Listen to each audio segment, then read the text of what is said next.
cutting bit. And, well, that's all right, you know.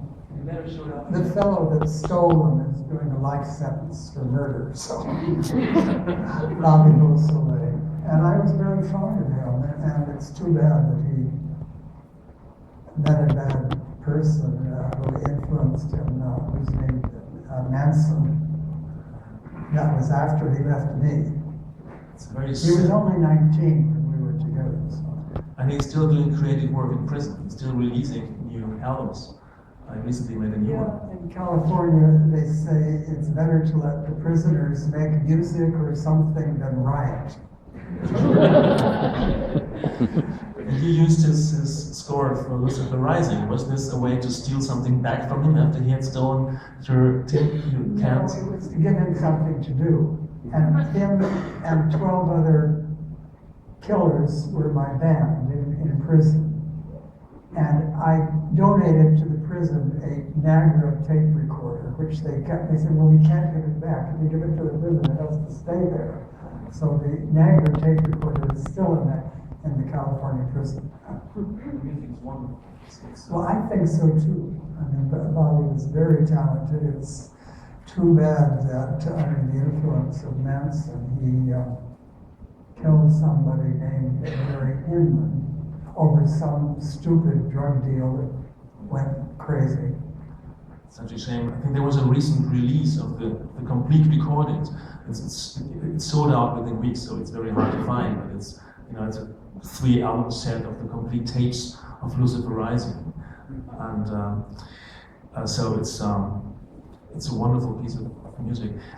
Your sense of music is extraordinary. Have you ever played music yourself?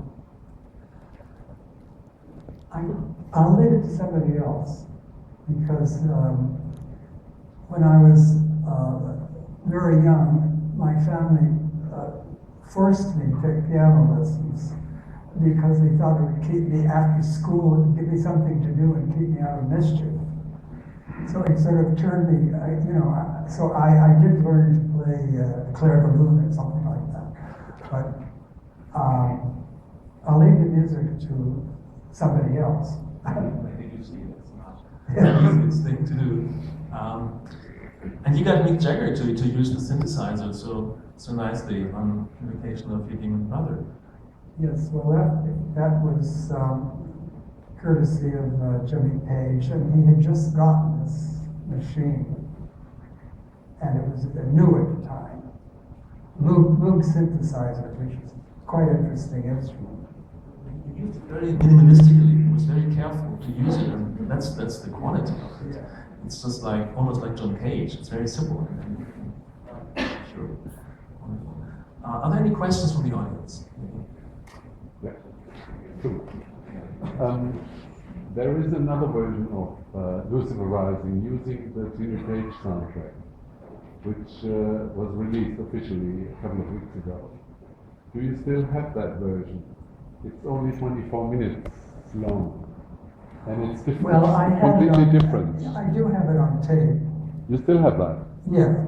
Will that? Because he gave me 20 minutes, and I asked for 40, because I wanted him to score the whole film. At that time, the whole film was longer.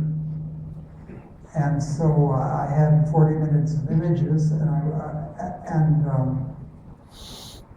he couldn't do it. So that was the end of that. Okay.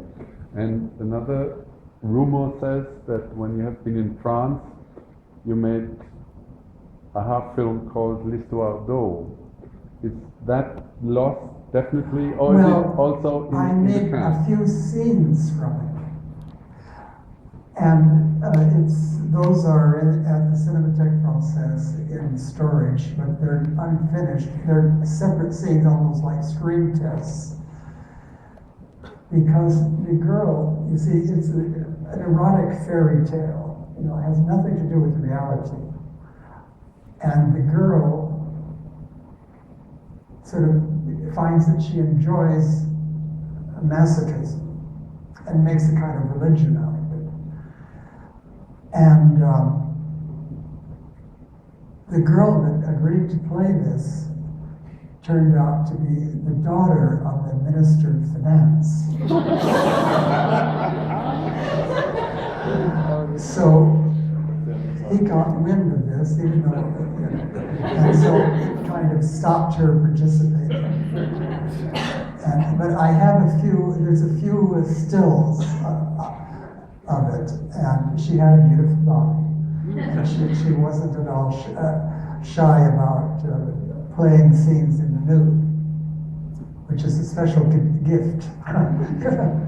Not everybody can do that with ease.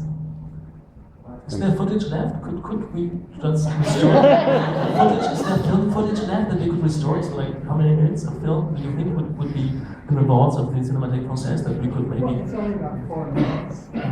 So 4 minutes isn't enough to worry about. It's very beautiful. There's a book that came out a few years ago on your work, and that has stills from that film. Yeah. Very, very beautiful. Okay, maybe that's enough. Any more questions or? Just one more very last question, because we were speaking about this erotic subject, and in your film, eroticism is evoked in a very discreet way. It's almost we think about it, but we don't see it. What is? It's like a spiritual element to the erotic. Yeah. Eros with wings.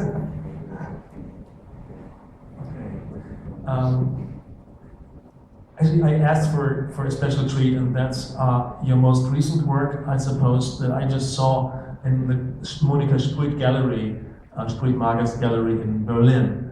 And that's a small trilogy of films with one star in it, the Zeppelin, the airplane. And marvelous invention of the Zeppelin by her Zeppelin. It's an amazing name. The name fits the object so perfectly. But I made 3 short films: Airship 1, 2, and 3. Those are my most recent works. I like that so much that they didn't ask you if you could agree to show them to us, and then you kindly said yes. So if everybody has a few minutes left, then we would love to see. You can show them. Yeah, we will do that.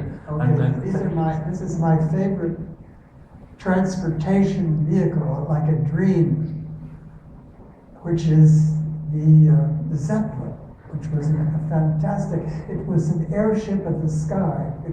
It wasn't in a hurry. It moved majestically like a great boat.